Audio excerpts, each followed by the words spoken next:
everybody, and welcome back to the channel. My name is Randa, and today we're doing another episode of Randa's Crafty Vlog.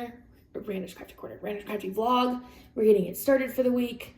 So welcome. Hi. Welcome to a new vlog. It is Monday, July 25th. It's 10:43 in the morning. I have had a fucking morning. Oh, let me light my candle while I tell you. I feel like crap this morning. I just am not feeling my best today. Everybody has those days where they just feel like, ugh, you know? Today's one of those days that I just I don't have the energy for anything. So it took all of my strength to get my butt into this office this morning. But I wake up, I need to do my planner for this week. I apparently didn't do it on Friday. I woke up and was just like, ugh, I don't fucking feel like doing anything. I'm gonna go make some breakfast and see if I can force myself into my office and whatever. Oh my god. Oh, big yawn. I got up and I made my cereal like normal. And I know I'm a very bad girl. I eat my cereal on the couch. So I watch my show while I eat my cereal. I've been watching I Love a Mama's Boy. If you haven't watched it and you like reality TV and TLC and all that good stuff, it's fantastic. You should watch it. But so I was watching my show and eating my breakfast, whatever. I adjusted or something, and I had it resting on the armrest, and I adjusted and apparently adjusted too much, and it tipped the bowl, a full bowl of cereal over. I had 3 bites out of it, and it got all over me, all over my clothes, all over the couch, and it went down into, because I was right at the edge, it went down in between the arm of the couch and in between the cushions. Cereal, milk, all of it, everywhere. So I just sat there for a second, just covered in cereal, and just take a deep breath. Fuck. And then I got up, changed clothes, cleaned up the cereal. That's why you can hear my washing machine going, because I got one of the couch cushion covers in there, and then a pillow cover, one of my pillows from the couch in there, because it got covered in milk and cereal. And then I did the best that I could to clean up the milk and stuff that had soaked in, because we have a fabric couch, so I did the best I could to get the milk that had soaked into the fabric couch itself, something you can't, into the arm that you can't take off and wash. And then I made myself another bowl of cereal, because I'd only had 3 bites of that one, and ate it, and then just tried to will myself, just tried with all of my might to will myself to get to work. I'm here. I'm hoping once I get started, it'll feel better, but right now, God, it's I have so much to do today, and I don't want to do any of it. I'm just having a day. So I do have some crafting I wanted to show you guys, but I didn't bring it. I'm sorry. I'm just gonna have to wait till tomorrow. Well, it'll be the next clip for you guys. It's tomorrow for me, but I do have a Reddit story for you guys today, and so it's gonna be okay. We're gonna try to turn it into a good day. It's gonna be a good day. It's gonna be okay.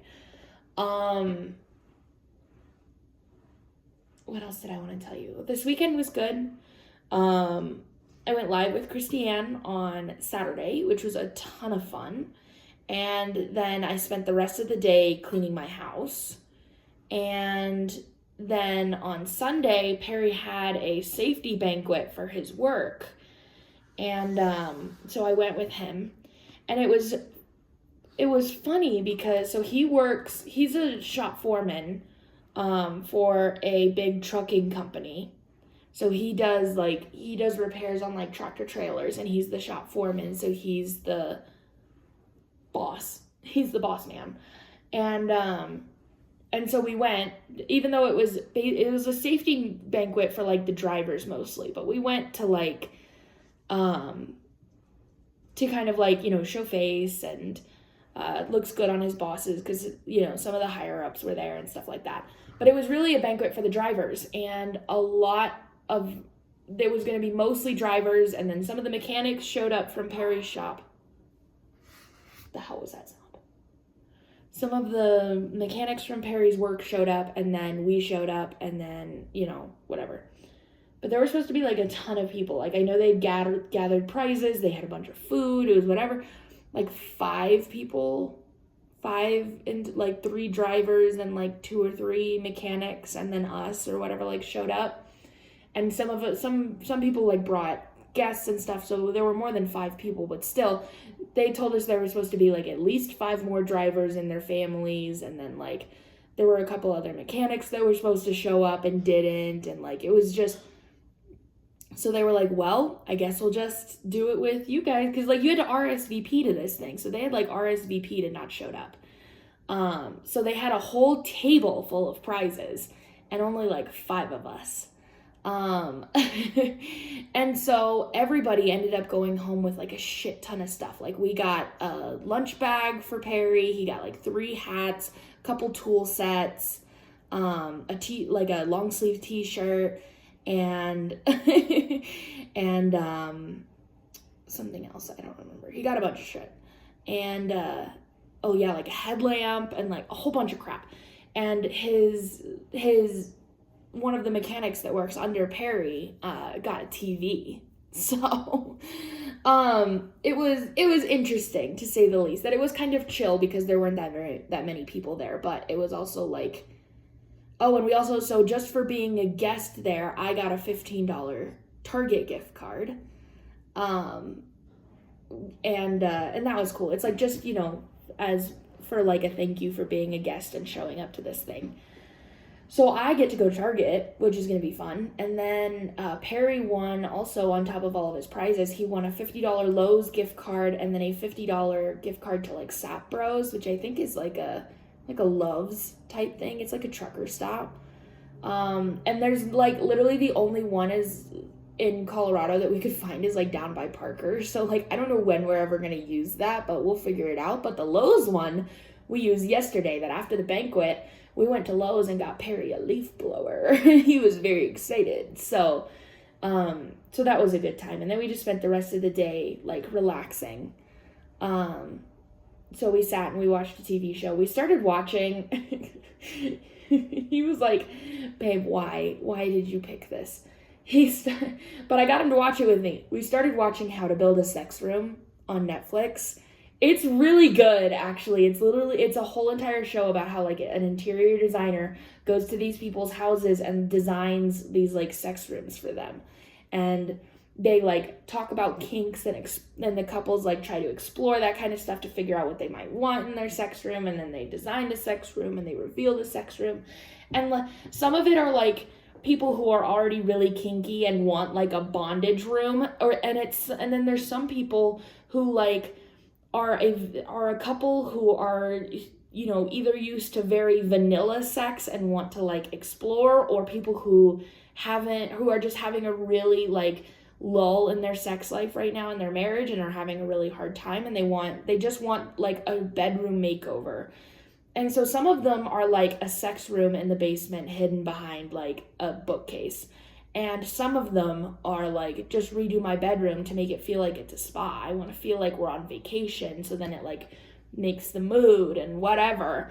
And so it's like, it's really cool. You get a little bit from all angles. It's a cool show, but I remember there are some parts where you go to the really heavy, like kinky side of things. And Perry was watching and he was just like, dude, what?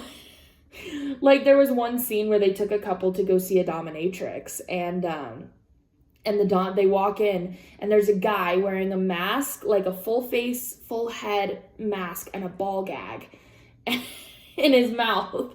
And then he has, like, nipple clamps, like tassels on it. And he's chained up to this thing. And she is out there with a whip, like, whipping him in the chest. And he's, like, moaning. And they walk into this, and the couple is like, oh, hell no. And I look at Perry, and he's like, oh, hell no. And it was so funny that I was like, that's a lot. Like, that's a whole lot to, like, walk into when you're... And they were, like, a pretty normal couple. They weren't like, oh, we're looking to expand our kinks or whatever. They were just like, holy shit. So, it's an interesting show. If you haven't watched it, it's on Netflix.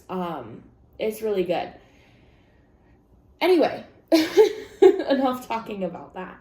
But that was our weekend. It was pretty chill. So it was pretty chill, but also like a little busy. That like lives for me are like, I do consider them like kind of work, you know, that it's like, it's fun, but it's still like a work related thing kind of.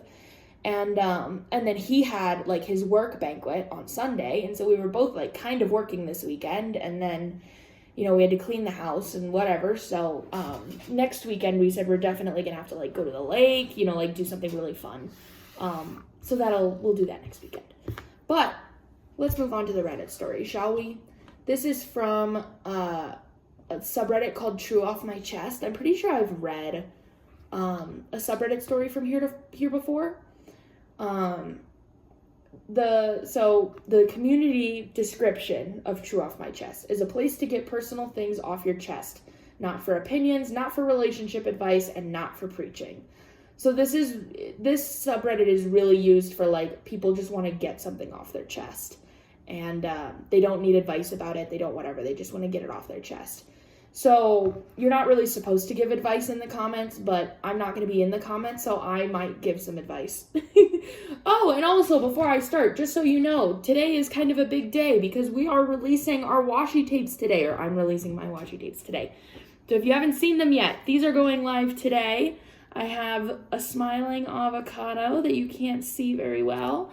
I have a video talking about talking about like the unboxing and the reveal of my washi tapes, and you can see them a little better in that one if you want to get a better look. But they are releasing today at 4 p.m. MST. So I know you won't be seeing this until Friday, but we probably still have some. And then this is the strawberry one. It's a smiling strawberry on a green background, where the avocado was on a pink background. So mine are a little like beaten and starting to like fray up a little bit because I've opened them so many times. Like I've pulled them back, put them back, pulled them back, put them back so many friggin' times. So that's why they're doing that, just by the way. But those are releasing today, 4 p.m. MST, $5 each. It's gonna be a good time. I'm really excited. I've gotten some good feedback from you guys about it. And then today, I have to like look at my little notebook. Today we're releasing some new scents, but of course I forgot what they are. Yes. We are releasing 2 scents today.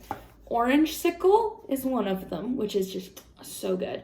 And Root Beer Float is the other one, which is, again, so good. So those will be releasing in the putty and the wax today on Etsy.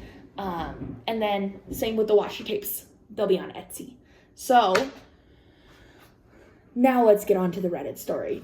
I wanted to tell you that and I completely forgot. So, like I said, this is from True Off My Chest. It looks like the account was deleted. So it definitely must have been like a throwaway account, that they just made it to post this and that's it, because the account that posted it has now been deleted. But the post says, "My fiance almost died in a car accident. That's when my mother-in-law told me he cheated on me with an ex. Now he's recovering well. I feel so guilty for wanting to end it." That's the title. Initial reaction: you should not feel guilty. He cheated on you. The car accident has nothing to do with it. He cheated on you. But let's read the story and see. I feel like a horrible person. We were supposed to get married on August 20th in a small ceremony. Female 33.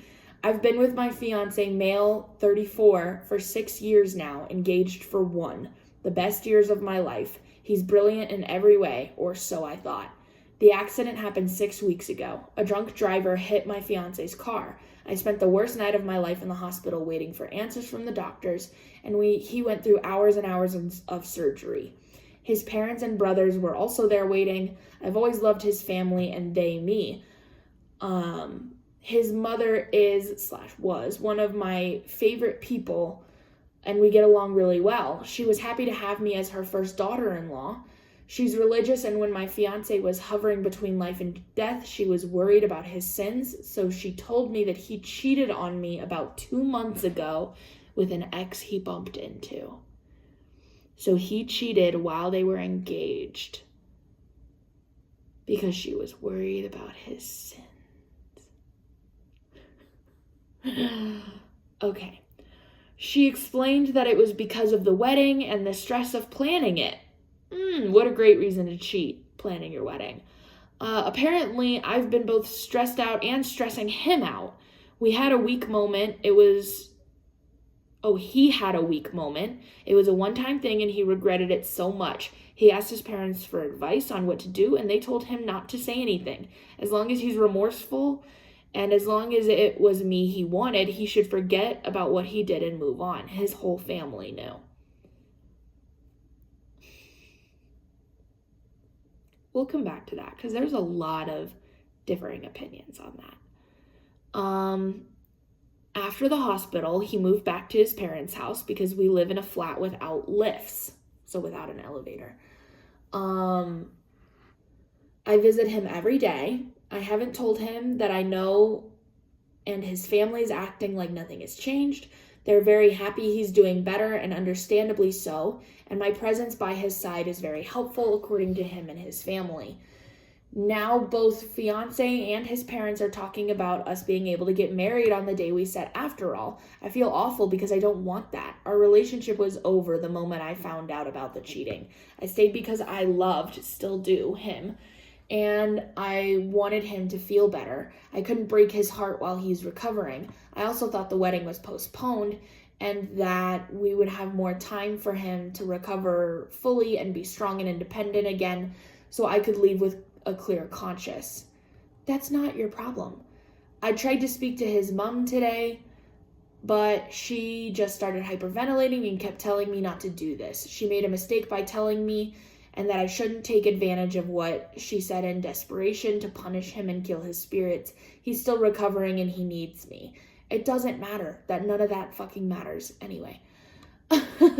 I've been thinking since my talk with his mom about everything, and I'm so angry at him. I'm ashamed that even when I was worried about his life, I was very angry and resentful. We were supposed to have our wedding in this beautiful manor house that he found that's all-inclusive with our most important people. My best friend is a DJ, and my parents paid for the whole thing, even though they're much poorer, so I don't know where the stress has come from. We fixed everything in a week. I'm so angry, and I keep bottling it up since the accident. I'm afraid I'm going to explode soon.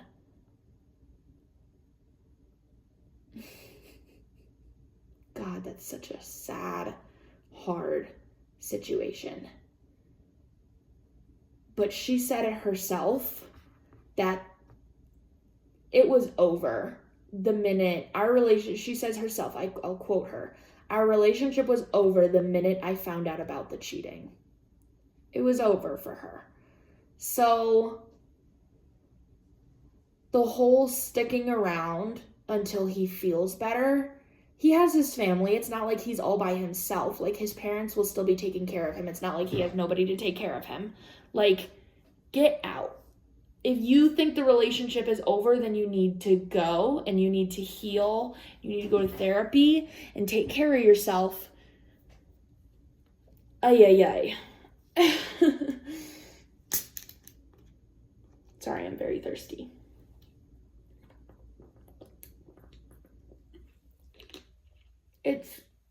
God. This is a hard one. That not hard in what she should do, but the situation is hard. That she already said the relationship was over. It's like, no, you do not need to feel bad about or guilty about wanting to end it just because he got hurt in a car accident. It's not your problem. It's not your fault. It's not your thing anymore. He cheated on you. It's not your thing anymore. And do I want to talk about that on here? You know what? You guys told me last week that you really liked me being vulnerable about my weight loss and my acne and struggling with hygiene and stuff like that. So I'm going to be a little bit more vulnerable with you today. I have cheated in the past on my partner, my ex-boyfriend, and it was hands down the worst thing I've ever done in my life. I regretted it since the moment it happened. I could tell you about why I did it and whatever, but we don't need to go into that. All I know is that, like, yes, it happened, and yet I feel incredibly remorseful about it, and I spent years in therapy learning to come to terms with it. Hello, motorcycle. Because I felt so immensely guilty and remorseful, and it was and still is the biggest regret of my life. It will always be the biggest regret of my life because I hurt somebody. And so it's like, I do not believe in the once a cheater, always a cheater. I will never do it again. And it's like, I heard somebody explain it really well once, that it's like there are cheaters and then there are people who have cheated. That they're two different categories. Like serial cheaters, and then somebody who cheated once, regrets it with all of their heart and soul and being, and never does it again. I'm in that category of never will do it again. It's the worst thing I ever did. I was in the lowest point of my life. I was in a really awful relationship. It was not good. So, but he found out and we broke up and whatever. I would not have been able to harbor that secret for the rest of my life. I don't think that's healthy for anybody. And so the fact that they're like, as long as you're remorseful, you should just forget what you did and move on. Absolutely not. I completely disagree with that. I know a lot of people might agree with the mom, and like, that's your opinion to have, that's fine, but I disagree wholeheartedly. That it's like, no, if it's like, say in my situation, if I had just like harbored that secret and tried to go on with the rest of my life, continued in this relationship that I shouldn't have been in, lying to my partner every single day, it's not good for anybody.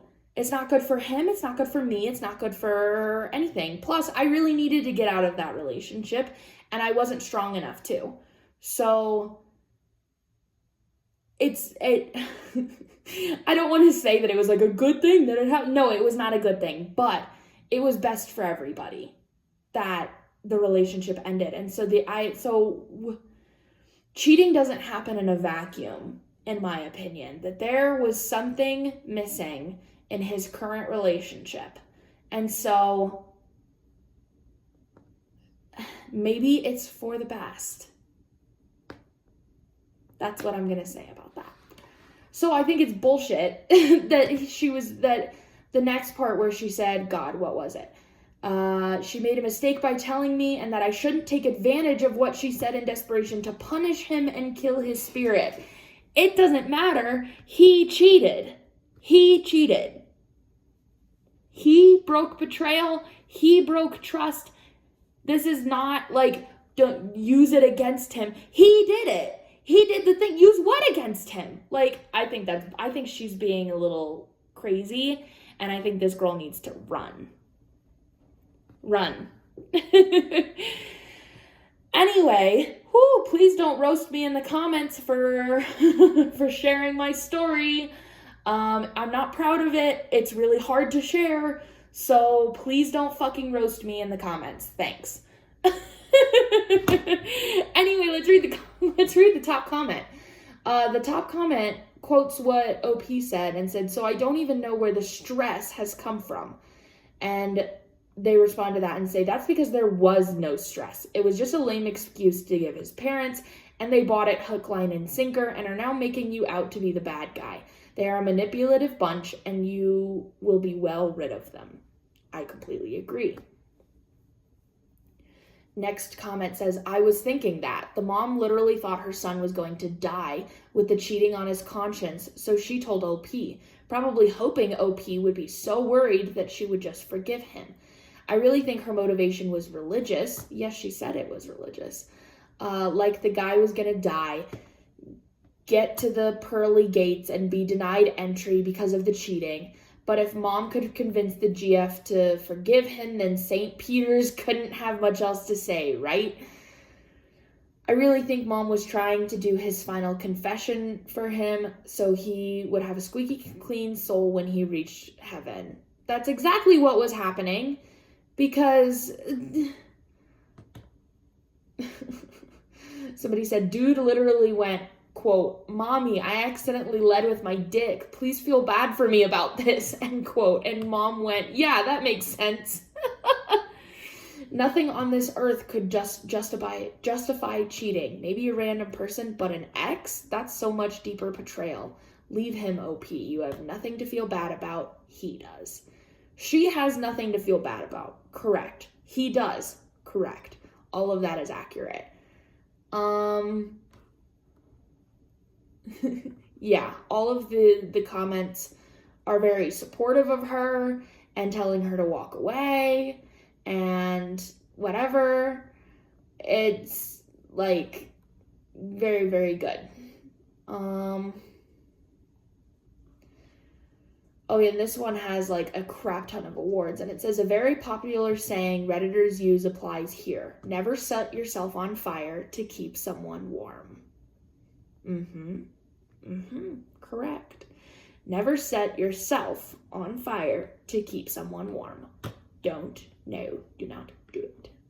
Very good. I've heard that before on Reddit. It's really great advice. Really great advice. So, oh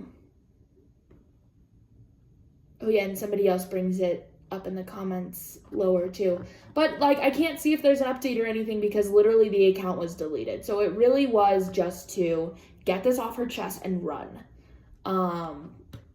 But yeah, that was a deep one. You guys got deep with me today. Like I said, please don't fucking roast me in the comments. I don't need it. Thanks. I just, if anything, if you are mad at me about my story or whatever, just like remember that I shared something really vulnerable and it was really hard for me, and try to appreciate that, and realize that I have been working on it. And that I'm not just like, yeah, I cheated and it was fine. Like, no, absolutely not. So, please know that any anger you might feel towards me, I have already felt towards myself. So there's no reason for you to like comment. Just saying. Just in case anybody fucking feels like being fiery today, please don't. That's all I gotta say. Let's move on to the crafting wow. I have a cross stitch crafting wow today. I'm saving it to my computer as we speak. It is from the cross stitch subreddit, and this is what it looks like. This was posted a year ago in the cross stitch subreddit. I don't know how I came across it, but it says, "My dragon continues to grow. Wings and paws are ready. Now I embroider the tail." The pattern is called Space Dragon, but it is her own chart. That is her name on the cover minder. Nadezhda. I'm not even going to try. I'm going to butcher it. But that's her name on the cover minder. So if you want to like Google that, if you want to find the pattern, then you can probably Google her name and you'll find it. This is so cute. I wanted to show it because I think the colors are really cute. I think the dragon himself is really cute. I think the tail is really cute. I just, like, A1, it looks fantastic. And so I wanted to show you. It doesn't look like it's done, though. That this is not, like, a finished object. Like, she's still working on it. She still has to do the tail and stuff. So it's still a work in progress. But, like, God, it looks so good, yeah? Oh, my God, I love it. So, anyway, that is it. That's the crafting wow, and that is all I have to share with you today. So, yeah, that's it. I hope you guys are having a great day, and I'll talk to you tomorrow. Good morning, everybody.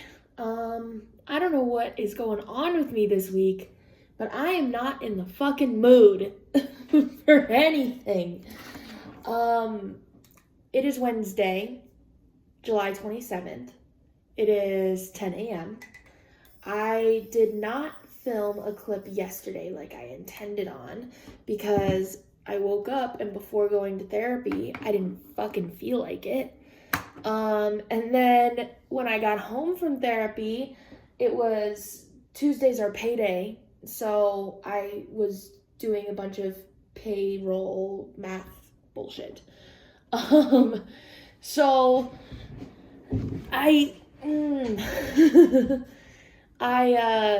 I just have not felt in the freaking mood this week, but I'm trying to get myself in the mood today. We'll fucking see. I want to film a video today, and I think there were a couple things I wanted to... Yeah, there were a couple things that I wanted to do, but I'm going to my employees tomorrow, and we have a lot of work to do, so I'll probably be trying to kind of take it easy today, just because I know tomorrow's gonna be really busy, and I'm already not in the fucking mood. So, but yeah, yesterday was good. It was just really emotional, because, like, you know, in therapy, we're talking about my dad, and then I get home, and I do, like, the math for the payroll, and I get fucking stressed, because we're going through a lot of growing pains right now as a business, and so looking at the numbers of everything just, like, makes me fucking stressed. And so then I was on the phone with my employee, and she helped me feel a lot better about it. But I was just fucking stressed. So,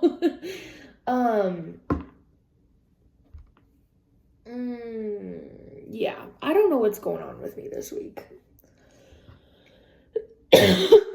It's not like I'm, like, I don't know, feeling super depressed or anything. That it's like I still can do things that sound like fun, you know? Oh my God.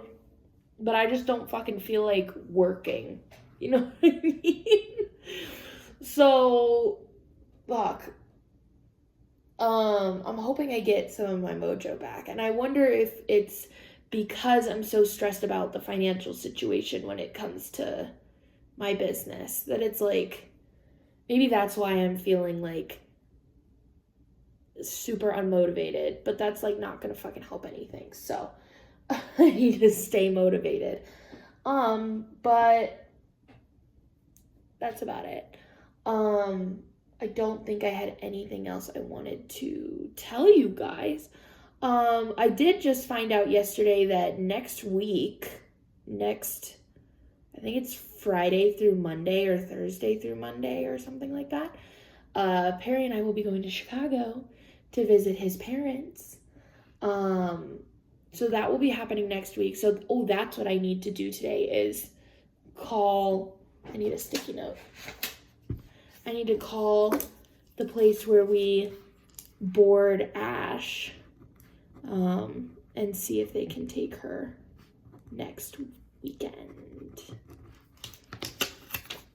So I write a little sticky note to fucking remind myself.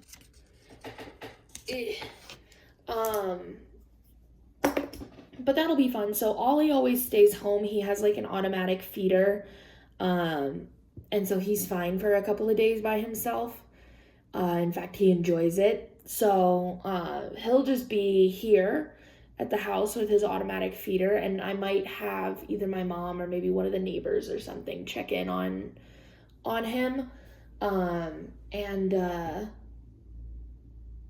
But he should be fine. Ash, though, needs to be boarded. We did the very first time that we, when we first got Ash, we brought her to Chicago with us, and she's really great with traveling and stuff, but his mom is unfortunately, like, really allergic to most dogs and cats. They have a dog, but she's hypoallergenic, and so his mom is very allergic to Ash, and so we don't bring Ash because we don't want to, like, upset her allergies. So Ash will be boarded. Ollie will stay here and chill at the house, and then we're gonna go to Chicago for like 4 days, I think. So that'll be a good time. I'm excited. We haven't seen his parents in a really long time, actually. No, they came out to visit us in like May, I think. So it really hasn't been too long, but still, it'll be good to see them. And then I now have like a lovely little like suburban dilemma of, if you've been around, you know that I have 2 trees in my backyard that we just recently planted a couple months ago. So they're new trees. They're not like full grown, but we have 2 pin oak trees in the backyard. And they're like 40 feet apart from each other. They're like in each corner of the backyard. And one of them, they both struggled a little bit when we first planted them because we didn't really know how to take care of trees, how to water trees. And so once we learned how to like water them correctly and all that good stuff, one of them, the one on the right side of our yard, started thriving. We've actually named them. So when we first brought them home, it was Timmy and Todd, and Perry has since turned that into Timothy and Totterson. That's their names. So the one that's thriving is Timothy. Timothy's doing amazing, and he has beautiful leaves. He's looking very healthy. We love him. Totterson, on the other hand, is continuing to he just looks dead. That like he has leaves, but his leaves are like fully like crunchy and brown and like not alive anymore. And they're starting to fall off. And I don't see any apparent disease on the tree or anything, but they get the same exact light, the same exact amount of water. Like, I don't understand why one would be doing so much better than the other when they're 40 feet apart from each other. Like, what is happening? And so I was out there taking pictures of each of the trees because I wanted to see if Reddit could be helpful for my trees. That I took pictures and sort of wrote a little thing about what was going on and posted it on a tree subreddit to see if I can get any answers. And I haven't thus far, so I wonder if I will actually get any. But while I was out there taking pictures for Reddit, my neighbor, just catty corner from us, she's waving her hands and she's like, wait, don't go inside yet. And she's running to the corner of the fence. And so I run over to meet her and I'm like, hi, what's up? I've never met her before. And she was like, first of all, hi, my name is what? I'm not going to say her name. My name is blah, blah, blah. And, and she was like, my husband is blah, blah, blah. And we've been worrying about your tree. And I was like, dude, me too. She was like, it's so weird to me that one over there is thriving and this one over here is dying. She's like, we watched you plant them and whatever. So she asked me a couple questions about them and she was like, I wonder if there's something deeper going on, because she's like, do you see my tree right here? And it was just right on the other side of the fence from Totterson. And I look over and it's a little evergreen tree, a baby evergreen tree. And so it was not fully grown yet by any means. And the bottom half of it looked normal, and the top of it, all of the little pine needles started turning white or purple, or she said purple, but if it was purple, it was almost white. Looked like it was dying, it was diseased somehow. And I was like, oh, geez, that doesn't look good. And she was like, yeah, and my neighbor, the neighbor right across the street from us, which is like a street down from Perry and I, has an evergreen tree and is having the same problem with her evergreen tree. And she was like, I've had this tree for a couple of years, and this is the first time that I've ever seen my evergreen tree do this. And she was like, so it makes me wonder, because they're right next to each other, it makes me wonder if there is some sort of like disease going on, like some sort of root rot or some sort of like fungal infection in the trees that's making them die, which is why Timothy is doing so well and Totterson is not. Because Perry and I have been sitting here just like fucking scratching our heads, like what do we do? Like my expertise of trees ends when they're getting the correct sunlight and I'm watering them correctly. After that, that's where my knowledge ends. So it's like, I have no idea. And I like, sometimes you see pictures of trees and there's like obvious, like it almost looks like mold on them. And there's nothing like that on my tree. I don't see anything like obvious. So I'm like, I have no idea. So I told her, like, I'm going to do a little research and see if I can find anything. And she was like, I'm going to call the tree farm that we got this tree from and see if they have any advice for me. Because we were both like, if it is root rot or something, like, I have no idea how to treat that. And she was like, yeah, me either. So we were talking together about how we're going to fix our poor trees. And it's a very suburban problem to have. And, but it was really nice to be able to meet her, and she was like, is it okay if I like give you my phone number, and then like if you need anything you can always text me, like come over whenever you want, and then we can talk about the trees and whatever. I was like, that sounds fantastic. So I gave her my number. She's like so sweet. Like, they are definitely older than Perry and I. Like, they are probably in like their 50s. Like, she could totally be my mom. But it was still like, she was so sweet. And nobody has given us any flack for our ages.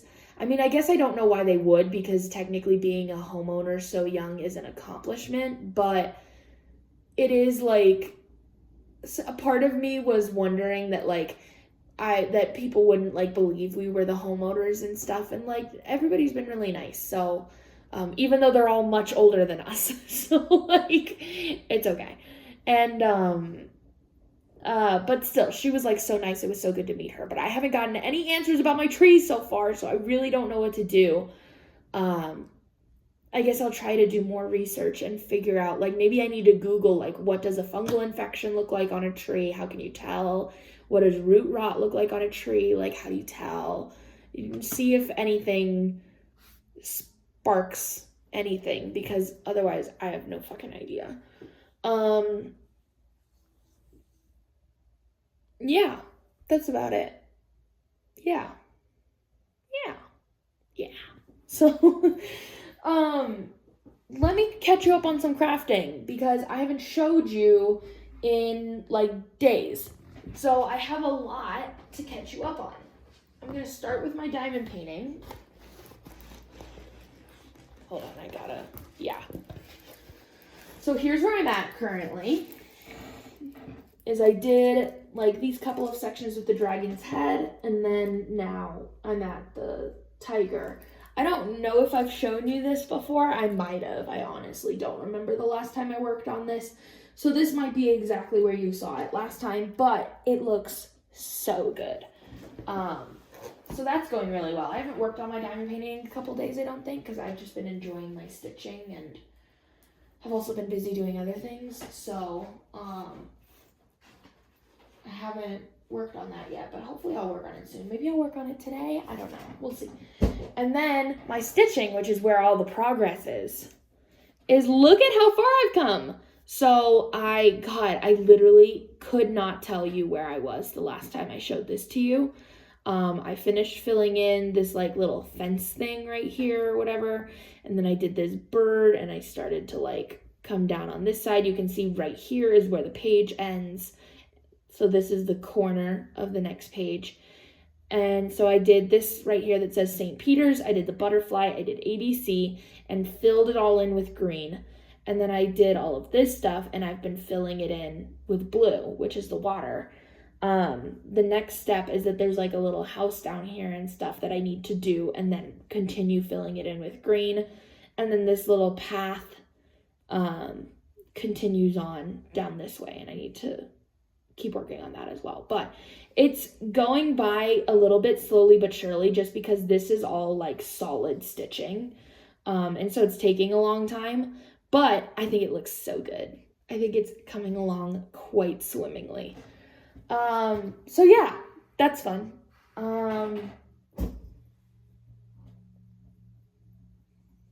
That's about it. I really hope that soon enough. Oh, I did. So I know I talked to a lot of you last week about, my like hormonal acne and stuff. And, I got a lot of really great suggestions from you guys. I wanted to try the supplement first and see how that goes. And then if not, I'll try other things. But I started the hormonal supplement this week. And, I mean, granted, I think it's going to take a couple of weeks for me to really notice a difference, but it's like, my skin looks pretty good compared to how it usually looks. So I'm okay with it. But I think it's going to take a couple weeks to kick in, but I did start it. So I'll keep you guys updated. It's just a DIM supplement, DIM. That's the name of the supplement. It's supposed to help with just like hormone balance. And one of the side effects, like the positive side effects of positively balancing your hormones is controlling hormonal acne. And I'm wondering if it'll also help maybe in some other aspects of my life that I weren't aware were being kind of controlled by hormones and stuff, because I know hormones make a huge difference, even like in terms of your mental health and all sorts of things like that. So I think it'll be good. I hope it'll be good, because I'm tired of it, like right along my jawline. No, I'm tired of it. Anyway, yeah, so I think I'm going to try to film that video today, and then there's like 1 or 2 things that I want to do at my computer, and then I'll probably try to just like chill for the rest of the day, because we got a busy day tomorrow. But we'll see. So let's do some Reddit stories, shall we? So I know that I have saved a lot of ones recently from the Just No Mother-in-Law and Just No Family, like subreddits and stuff like that. I really wanted some good Am I the Asshole again. So I pulled one from Am I the Asshole that was only posted 5 hours ago.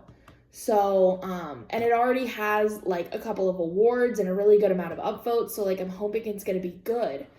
But I wanted some good old Am I the Asshole again. So this one, it is a throwaway account. It was posted 5 hours ago. And it's called Am I the Asshole for my response when my boyfriend brought up the apartment purchase / ownership in front of his family. That's the context. Context. I, female 29, have been with my boyfriend Adam, male 27. Okay, so she's 29, he's 27, for 2.5 years. He's the quiet / shy type. It's very hard to get him to open up about what bothers him. For now, I am the one with an income. So he makes 0 money, or like you are the one with an income, okay? I'll take that as he makes no money. We get along easily, though he can be ... a bit unreasonable sometimes. Example, he doesn't cook because he's worried I won't like his food, but still cooks for himself. And the smell's pretty telling that his cooking is good. Another example is that he doesn't do most chores, saying he's worried he might break / damage something. It's frustrating, but we're working on fixing it. Yeah, that's really frustrating. Now on to the more complicated issue. That issue seems complicated enough, but oh my God. I'd put money aside since 2015 to buy an apartment. So if she just bought this apartment, this is me speculating, then she's been saving for, what is that, 7 years? Holy shit. And I'm finally able to get it done this year. When I told him this, he got agitated and said I should wait a little longer till we're married, but I said no. He started complaining about how bad he feels about seeing me buy the apartment myself without having him contribute. I asked what I was supposed to do because it kind of sounded like a him problem, no offense, but he got so worked up that he gave me 2 options. 1, I put his name on the title. 2, I not buy the apartment till marriage so it'll become shared marital asset. Those are your 2 options. Either she puts his name on the title, even though he contributes 0 monetarily, or she waits and not buys the apartment till marriage so that it's automatically his. Why is he not working? I need more context. Okay, edit in case it matters. He has a disability that limits his job opportunities. So he has a disability. That's probably why he's not working. But then shouldn't he be getting disability from the government? And then like, wouldn't that help? I don't know. I feel like I need more. Anyway, I don't think that's fair though. That like, no, Perry technically, in terms of the loan, Perry technically bought this house by himself, sort of. That my name is still on the loan, my name is still on the deed to the house, but his income was the only income that mattered when we bought it because I was self-employed and I didn't have enough background. I didn't make enough money, so my income basically didn't matter at all. But I paid for half the down payment. I paid for half of all of the expenses to move in. I pay my percentage of the mortgage every month. It is my house. And Perry and I are both very aware that this is our house, even though he contributes a little bit more to it financially because he makes more. He makes like at least double what I do. So it's like, it's fair. It's even for what we make. You know, he's further along in life. I just graduated college. Like it's what's fair for us. But if I was contributing 0, I don't think he would be comfortable putting my name on the deed. And like 0, like I didn't pay anything monthly. I didn't do any down payment. I didn't do anything. I think he might feel a little uncomfortable doing that just because it's like, what are you contributing to this? And also I would feel very uncomfortable for him to put my name on it because I would feel very guilty that I would be getting this equity in the house for doing absolutely nothing. You know, like that's just my opinion though. So I think both of those options are really unfair because she's already waited 7 years and you're going to tell her to wait more just so that you can automatically by law have half of it and she doesn't get a say, which is annoying. Or she has to put his name on the title when he contributes 0, which I also think is a little annoying. Okay. I said no, and that was final, and he should drop it. He did eventually. Good for you. At his family's house, I was taken aback when he started complaining about the apartment and again told me to either put his name on the title or wait till marriage to buy it, because he feels like there's a huge power imbalance here and that he can't bring himself to accept it. He also said that it makes him feel like he contributes nothing. I snapped and said, the reason you feel like you contribute nothing is because you literally contribute nothing. And I suggest you fix that by finding a job and having a decent income. His family looked shocked. He glanced at me, then got up and walked away. I waited for him to come back, but had to go home because his mom said he felt too overwhelmed and wanted some space. She then basically started shaming me for my statement and hinted about financial abuse and control over her son. He's not home yet, demanding another talk about the apartment, probably expecting me to agree to one option. And that's where it says, edit, he has a disability that limits his job opportunities. This is hard because, so immediately, no, off the bat, no, I don't think she's the asshole, but I can see how it is a very difficult situation because I feel like there is more to his situation than what we're hearing from her. that there is more to his disability. Either that, or he really is just like fucking lazy. But I don't want to assume that he's just fucking lazy. I have to assume that there is a legitimate reason that he is not either A, getting a job, or B, getting some assistance from the government. I have to assume there's a reason, because otherwise he's just fucking lazy. And like, I don't really want to assume that of somebody. So maybe that is the case. But if not, then there's some reason behind it. And having been in a similar situation where there was in my past relationship, I wasn't working, I wasn't going to school, I wasn't doing anything because I was so unbelievably depressed, and I was debating going on disability, or at least short-term disability, with the government.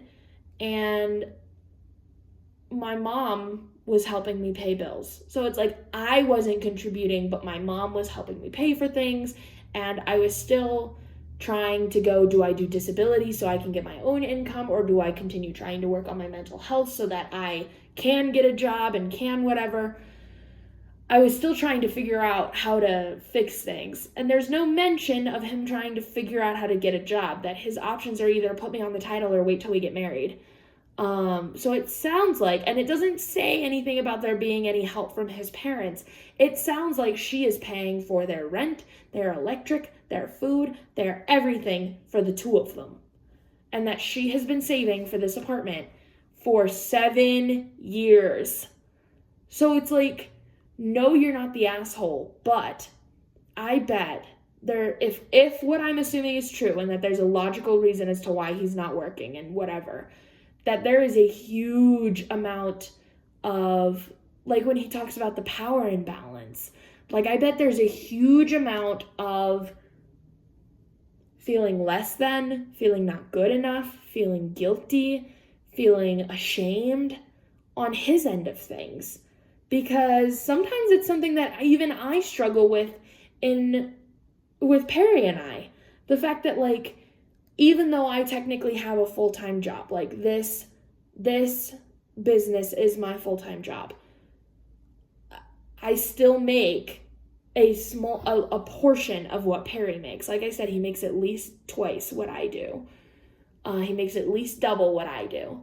And so he can afford to do a lot more things and contribute a lot more to the bills. And sometimes I feel very guilty about the fact that I can't contribute more and that I can't do like 50-50. And because really that's what I would like to do, is I would like to split the mortgage 50-50. I would like to be able to split, like he covers most of our date nights, and I would like to be able to contribute more to date night. And it's something that it's like, I know it's a me thing, but that I totally feel a bit like guilty, and it makes me feel, I don't know, I guess guilty, like a little bit, even though he goes, you just graduated college, you're killing it with your business, like you'll get there. He's very supportive about it, and yet I feel guilty. It's a me thing. It is not a Perry thing. It is not an anybody else thing. He's extremely supportive, tells me I'm ridiculous, and that he doesn't mind paying for the extra things that I can't afford, and that that's part of a partnership, but I feel guilty. But I think it's a little different when from the post, he doesn't have a job and he isn't doing anything to get one, or to get any sort of income, and he's also like not really helping around the house. He doesn't cook because he's worried, but he cooks for himself sometimes, but he doesn't cook for them. He doesn't clean things. He really doesn't do any chores. So it's not even like, because that's part of how I make up for not being able to pay for as much, and for the fact that my schedule is a little more flexible than his, is that I usually clean the house. I do dishes every night. Whatever. He makes dinner. He cooks every day, but I do the dishes. I clean the house. Whatever. So that I try to like make up for it a little bit.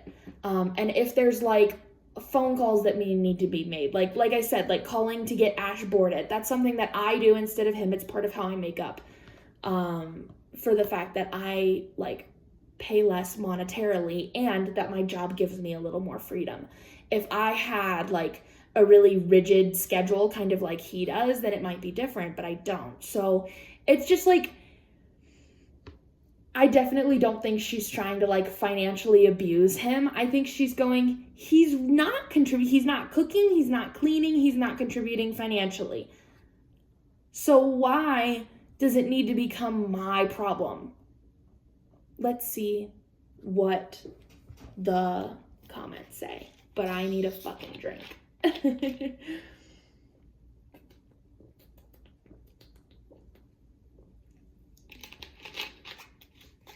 Okay. So top comment says, not the asshole. 1, second paragraph sounds like weaponized incompetence. He brought it up in front of family to get mama to back him. 3, oh wait, this sounds like weaponized incompetence. 2, he brought it up in front of family to get mama to back him.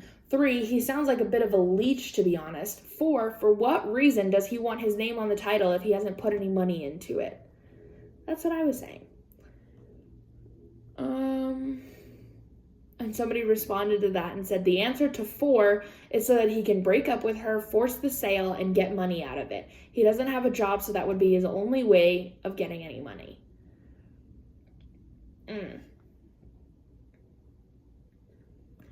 And one comment says, OP says he has a disability, but ... Like, okay, ... but not one that prevents him from cleaning. He just doesn't want to break anything. One that doesn't keep him from cooking for one that doesn't keep him from cooking for one as opposed to the both of them. She's right. If financially he can't contribute and he can't step up in other ways and get off her case, he's trying to lock her in a situation that's difficult for her to leave. Yeah, no, it's like, I would agree. And the only, like, sympathy that I have for him is the fact that I bet he is feeling so guilty, so shameful, and that's probably why he's acting this way. But do I think that she should put him on the title? No. Do I think she should wait until marriage? No. Because also, isn't it they don't have to wait until marriage. I don't know how this shit works, but granted, so say one partner like this buys a property before they get married. Once they get married, the minute those like papers are signed, that becomes like 50-50, yeah? Because then in a divorce, the other one gets half of everything. Unless you do like a prenup or unless there's other circumstances, right? Like, again, so it's like, why would you need to wait until marriage? If you plan on getting married someday, then just let her buy it now. Like, I don't know. Yeah, and a lot of people are talking about weaponized incompetence, which I completely agree. And for anybody who doesn't know what that is, what weaponized incompetence is, it's where it's usually I hear it heard in like the husband, the man, where they claim that they're not good at or that they can't do these certain chores just so that their partner will do it for them so that they don't have to do them. So the whole thing about he doesn't cook because he's worried I won't like his food, or that he's worried he's going to break things so I don't clean. That requires her to clean, therefore weaponized incompetence. That he's purposefully doing that so that he doesn't have to do the chores. It's really disgusting. No, that's not okay. That's not healthy. And Perry would never. Like, never. So it's just, yeah, there's a lot of people talking about that, and I would completely agree. And so it's like, that's why I agree with her, is because of all of those points. But I feel for him because I bet he feels so guilty. And having a disability is really hard on your self-esteem. And like, that could be a big part of it. Maybe he's dealing with really bad depression because of his disability. And that's why he's not working, and that's why he's feeling this way. Like, I feel like I would like to hear his side as well. But also, he's being a dick. You know what I mean? It doesn't excuse the fact that he's being a dick. I just wonder if a really heart-to-heart conversation wouldn't help them. So of course I'm suggesting couples counseling. Wow, are we fucking surprised? No, we're not fucking surprised. Couples counseling. But go ahead and buy your damn apartment. You can always add him to the title later if you decide that's what you want to do. Buy your damn apartment. Anyway, let's move on to the crafting wow for the day. It's really cute. This is from the subreddit. Hold, please, I have to save it. I know, I do this to you guys every time. I'm so sorry. This is from the subreddit just called Crafting, and this is what it looks like. And it says Origami Whale. They made little whales, all little pieces of paper. And I think they're so cute. I love origami. I used to do origami a lot more, like when I was a kid. I remember my sister and I used to do origami together. I just think it's so cute. I love this shit. So I wanted to show it to you because isn't it cute? I love little origami things like this. They're so effing cute. And like, it takes some skill and some talent to do some origami. So like, I don't know. I just think it's really cute.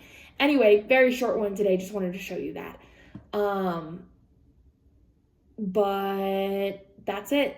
I've been talking for 35 minutes, so I'm going to go ahead and get on with my day. I hope you guys are having a great one.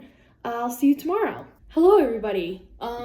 This week has been an absolute fucking whirlwind for me. So I am so sorry that this vlog is bizarre. And I mean, I guess the content is not more bizarre than usual, but it's just sporadic because I have just had a week. It is Friday. It's Friday, July 29th. This is the last day of the vlog. It is 4:21 p.m. I never fucking film this late. It's a whole thing. So the very first half of the week, I was telling you guys I was like feeling like garbage, and so I was having a hard time like being productive because of that. So I think I filmed on Monday, and then I missed Tuesday. I was at therapy and didn't have time, and then I think I filmed on Wednesday. I think, and then on Thursday I spent the entire day at my employee's office. I spent her house. I spent the entire, like a full solid 8 hours, like helping her get orders out, and we had a bunch of budget stuff to do, and like I helped her make wax, and like it took a long fucking time. So that's why I didn't film on Thursday. And now I just got back from lunch with my mom.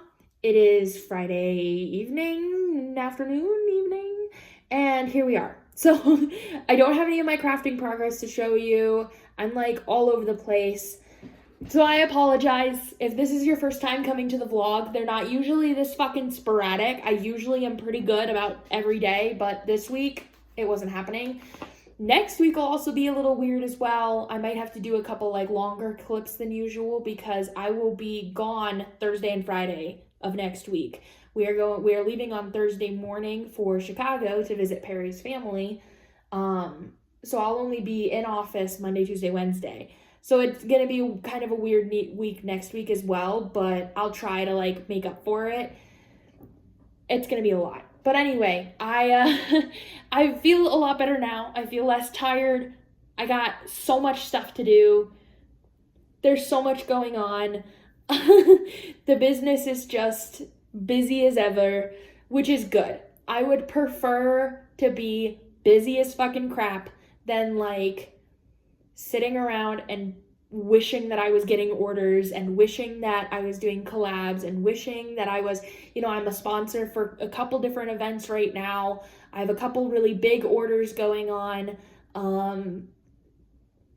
There's a lot. We got new products. We got like the whole thing. So it's just been a lot. So just, I apologize and just like bear with me just a little bit. And it's gonna be fine. After next week, we should go back to normal. Except I will be gone on that first Monday. So I'll be gone Thursday through Monday starting next week. So the 4th through the 8th of August. So the vlog after that will be missing one day, but you know what? We're just gonna make it work and it's gonna be fine. So instead of showing you my crafting progress, I got an Amazon order, so I figured, and it's not that exciting, but I just figured I would open it in front of you, because this is something that I have been, like, debating with myself about for absolutely fucking weeks, and I finally, like, pulled the trigger and did it to see if I would like it, so we're gonna find out. The trend of biker shorts has been around for a really long time. Girls have been wearing them. Girls have been looking amazing in them. People in general, not just girls, but I've seen some women that just look fucking fantastic in it. But every time I imagine myself wearing them, I don't look as, like, fierce as they do, as fashion forward as they do when they wear them. But I really like leggings, I really like spandex shorts, and so I thought somewhere in the middle so that my thighs don't rub together, it could be comfortable, I don't know. And then I kept seeing them on Amazon, and I debated and debated and debated for a really long time. Finally pulled the trigger. We're gonna see if I like them, and if not, I'm gonna return them. So this is from Amazon. It's from the brand called Success. I'm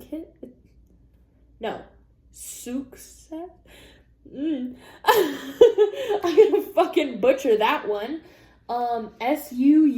Sukkess. Like, how the fuck do you pronounce that? It says sun, sky, and success. I don't know. But anyway, so these are the biker shorts. I picked these ones out because they had the really cute crisscross waistband. They have this really fun, like, is it a waffle pattern? No, it's like a ribbed, you can see it in the camera. It's like a ribbed texture, and then it has pockets on either side. So they're like, and they're 5 inches. So they're not like super long, but they're not like shorty shorts, you know? So they keep the chafing under control. And then, like, when I saw it on the model, like, the butt looked really nice. Like, I think this little, you see that little V shape in the middle there? I can't show you without, I think that looked really good on the model. It really accentuated her butt nicely. So I think these will do the same on me, but I'm gonna have to try them out. I'm thinking, like, I also ordered some long socks, like some long Nike socks, white Nike socks. And so I'm thinking I wear, like, these with, like, a kind of baggy t-shirt, and then, like, the socks and, like, my Vans, my gray Vans. That's the outfit idea. We're gonna see if it looks cute in reality or what. These are an XL. Ooh, I hope these are gonna fit. I mean, they're stretchy. They should fit. Sometimes I have to get a double XL, but they might fit. I'll try them on and I'll let you guys know. I just wanted to show you. I just loved that ribbed pattern, and I love the little V. I love leggings and stuff that have this little V at the front. It looks really nice. So we're gonna try it. You know what? And I might hate it, and then I'll return it. But we're gonna try it first. So I guess that was to say, what do you guys think about those? And I mean, I guess you have to see them on me, huh? But, like, maybe if I'm wearing them one day next week, I'll show you. See if I like them. It's like, does anybody else wear them and have a good way of styling them? Because, like, they seem like a good idea, but I don't know. I don't want to look like frumpy, you know what I mean? So, I don't know. I struggle a lot with my fashion sense, that I really love men's clothing, but I don't always love how they look on me, because I end up looking very, like, I don't give a fuck. Like, I end up looking like I didn't try instead of, like, looking nice. And so it's, well, like, my biggest pet peeve in life, that men can, like, get up and put on a pair of sweatpants and a t-shirt and look fucking hot as hell. And I do that, and like I look like I'm a hobo. Like it's my biggest pet peeve in life. But like I want to be able to put on sweatpants and a hoodie and look fucking bomb. Like hello. And my hair has to be done in order to do that. And guys can just like roll out of bed and like look fantastic, and I hate it. So so it's like I don't want to seem like frumpy or whatever, but so we're gonna see.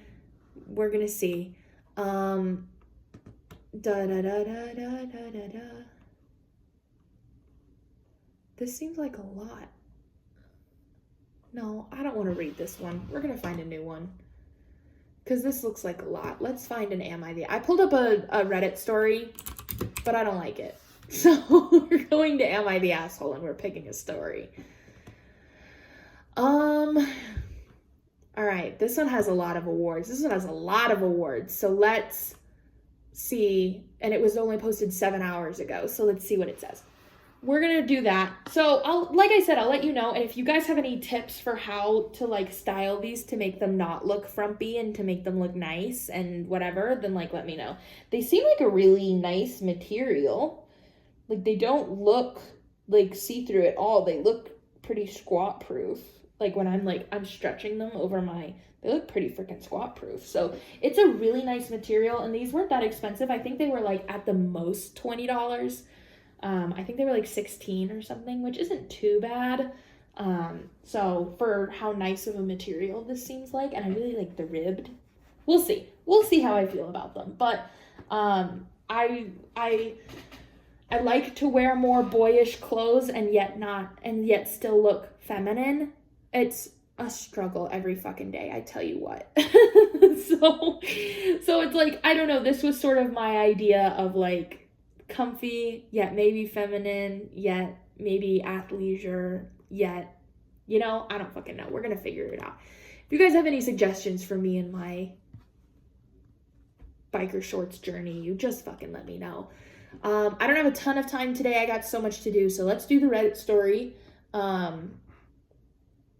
And then I don't think there was anything else I wanted to tell you guys. On Monday, what are the scents we're releasing on Monday? Oh, son of a biscuit. I always forget. Hold, please. I'm going to my calendar. We are releasing 2 new scents on Monday, like always. May, June, July. Oh, I'm in the wrong Google Calendar sometimes. June, July, no. Yes. So on August 1st, next Monday, it's going to be Pink Lemonade and Cinnamon Donut. Those are the 2 scents we're releasing next week in the putty and the wax. I'm not sure that they will be available on Amazon, but I am sure they will be available on Etsy. So that's very exciting. Pink Lemonade, so good. Cinnamon Donut, so good. So like, get your hands on those. Monday, 4 p.m. MST, like always. So anyway, let's move on to the Reddit story for today. I just wanted to tell you that. So if you're looking forward to Monday restock, that's what it's going to be. This is Am I the Asshole? It was posted 7 hours ago. It has 10, 16, it has like 19 awards, which is quite a lot for a new post. And it has 16,000 upvotes, which is pretty good. Okay, listen, Steph told me what ETA stands for. Edit to add? Edit to add? I guess I'll read that at the end. Backstory. Oh, no, wait. Geez, I need to read the fucking title. I'm like all over the place. Am I the asshole for speaking Italian to my girlfriend's rude Italian-American family and embarrassing them? For speaking Italian to my girlfriend's rude Italian-American family.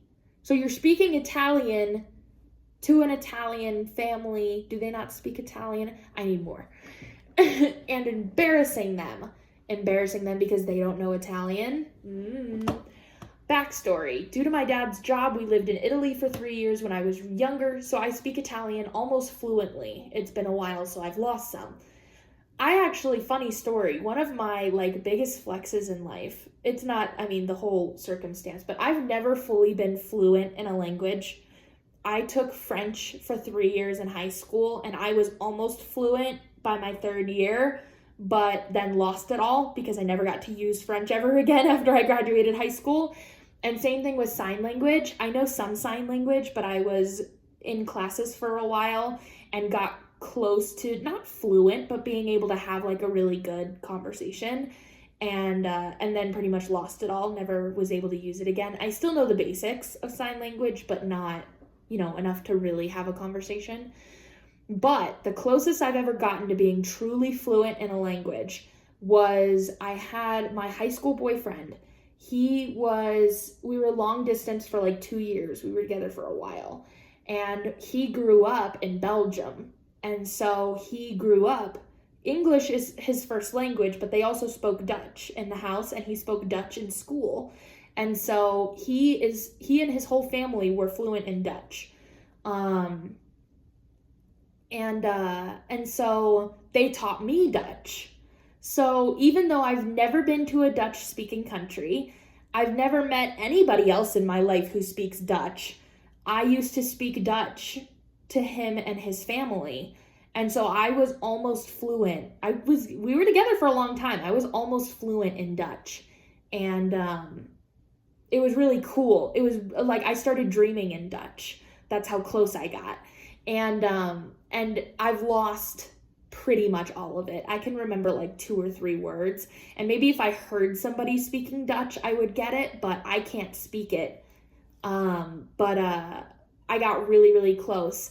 And it was totally like a flash to the past where like after we broke up, I was working at an H&M and I was checking out these people, like at the cash register, not like checking them out, but like getting them ready to leave, like paying for their items.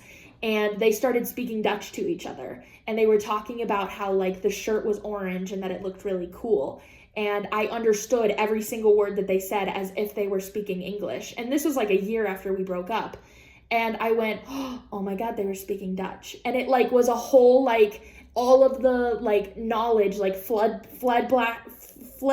back into my brain as if I had spoken Dutch yesterday.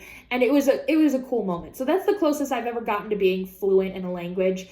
I would love to be fluent in another language, but I don't know anybody who like speaks a language other than English. And so I would have no place to like practice it. There's no immersion. And that's the only way I'm ever going to learn a language. That's why I got so close in Dutch, is because I spoke Dutch to him and his family almost every day. And so like if I lived in a different country, that'd be one thing, but I don't know anybody I could speak any other language to. So like, I don't know how I'm ever going to learn a second language. Anyway, that's a tangent. I just thought it was so cool that he lived in Italy for only 3 years and yet he still speaks it. Like, that's kind of impressive. Because I would have forgotten it immediately. Anyway, so that's the backstory. He lived in Italy for 3 years. Sorry for my tangent. He lived in Italy for 3 years when he was younger, so he can speak Italian almost fluently. Recently, I started dating a girl. She's great, and I love her so much. I met her family a few nights ago for dinner. How recently did you start dating? She warned me that the male side of her family is very big into being macho. Yuck. Into testing the boys the women date and are very big on taking pride in their Italian ancestry. All right. I think besides the grandfather, however, they were almost all born in Bergen County, New Jersey. That's my last name. But whatever.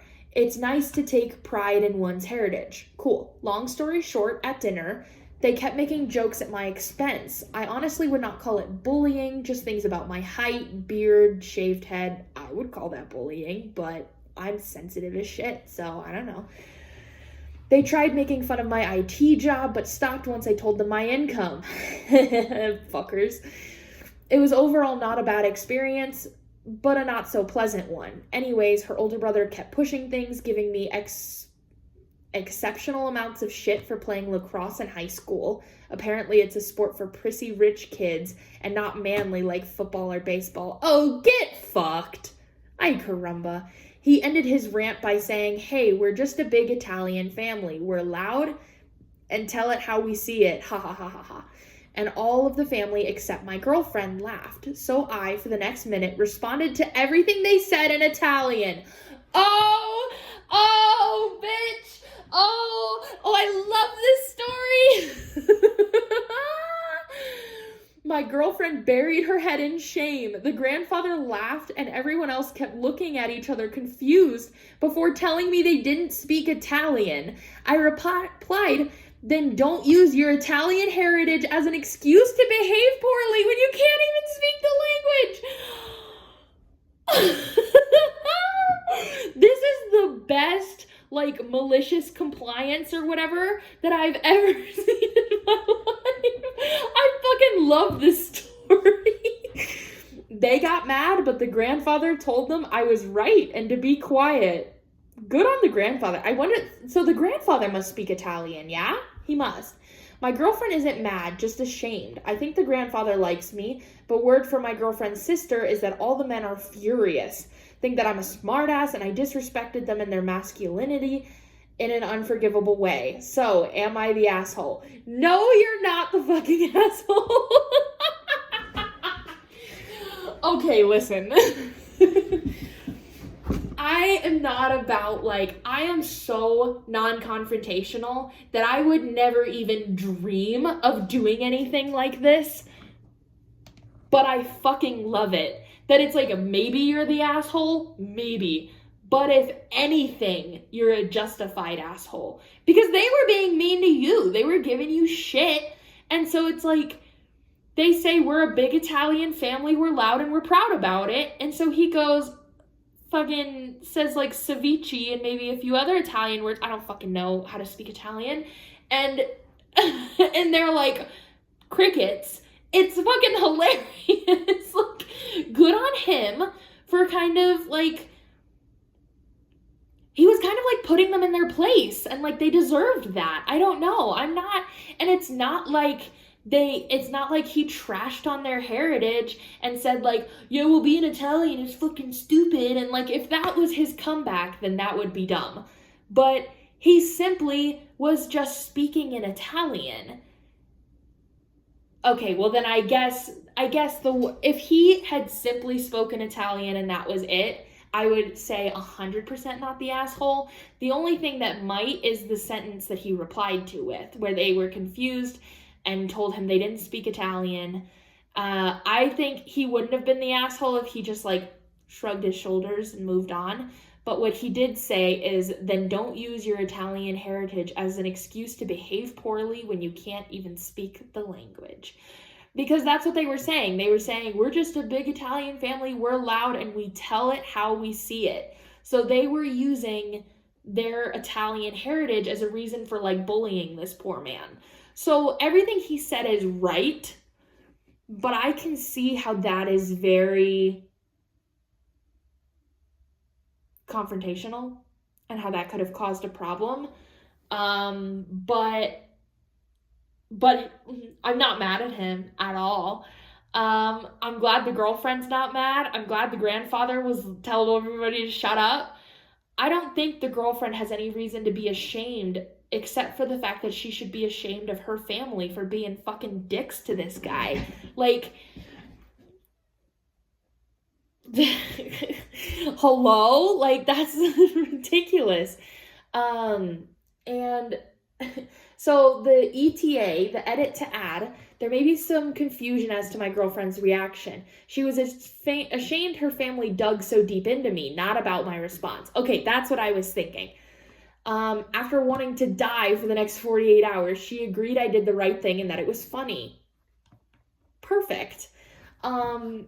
So she's not mad. No, I don't think he's the asshole at all. I think it's like, granted, there was definitely a more non-confrontational way to go about it, but this is much funnier than that. So, and he wasn't mean. He wasn't disrespectful. He was just kind of standing his ground. I don't know. I'm not mad at it. And the top comment says, LOL, in all caps, not the asshole. The granddad knows it. He probably half rolls his eyes every time they say they are Italian when he knows he's the last speaker. You shut them down in the most epic/appropriate way possible. Your girlfriend should be proud, flaunting that her boyfriend is more Italian than any of them. This is fantastic. I love this. I don't see, like, any comments from OP. Yeah, not the asshole. Respect begets respect. Disrespect begets disrespect. They reaped what they sowed. I completely agree that I am the first person to show the unbelievable utmost respect towards somebody until they disrespect me. And usually that doesn't go into me disrespecting them back. That goes into you're no longer a part of my life. I've always been the kind of person that, like, if you can't treat me with respect, I don't want anywhere near you. And if it's like, the more common phrase is like, I walk to the beat of my own drum, and if you don't like it, then sucks to suck. I don't go that harshly about it, but I do like, no, if you don't like what I have to say, if you don't like who I'm about and what I am, then I frankly don't like, then why are we talking? That it's like, we don't need to be in each other's lives if that's how it's gonna be. And so the minute you treat me with disrespect, you'll either get some fucking words from me, or you just won't be a part of my life anymore. And so I completely agree. They were being disrespectful to you, so you had every right to tell them to shove it. I want to see... I want to see if he responds at all in the comments. No, he doesn't. He hasn't responded at all in the comments. But there's a ton of amazing comments. It seems like the overall vote is not the asshole. I wonder if there are any that say that he is the asshole. But I haven't, I'm like just doing a quick scroll looking for a not the asshole, and I don't see anything. All of them are like, nah, you're not the fucking asshole. Because he's not.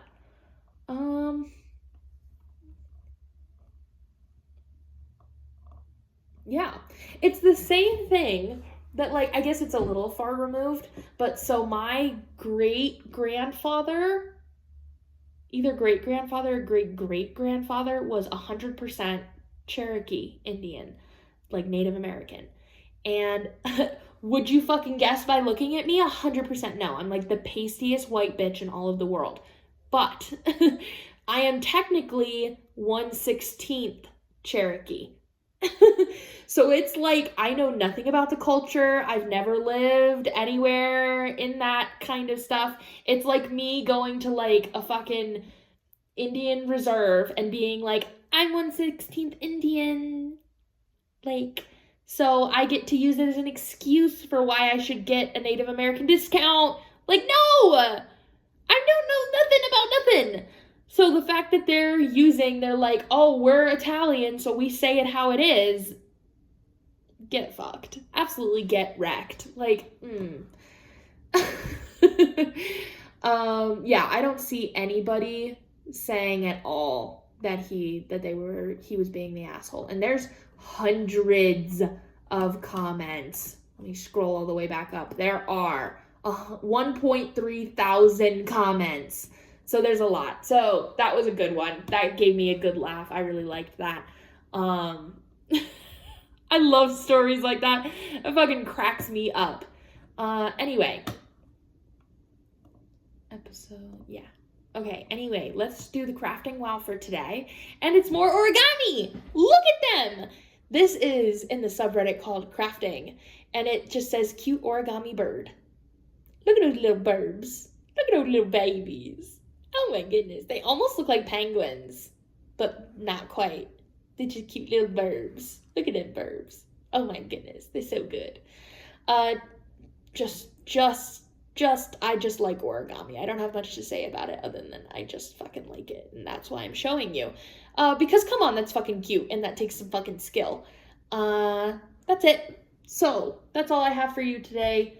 I gotta get some shit done before Perry gets home. He's gonna be home in like 20 minutes. So, I'll talk to you guys later, and that's it. I hope you enjoyed this video. I need to close these windows because the light is now shining in just wrong. I'll see you guys next week for next week's episode. I'm sorry I didn't get a second video out this week. I might not get a second video out next week. It's just how my life is right now. So I hope you're having a great day and a great weekend, or you're gonna have a great weekend, or whatever the fuck you're watching this. I love you all. I'll see you next time. Bye.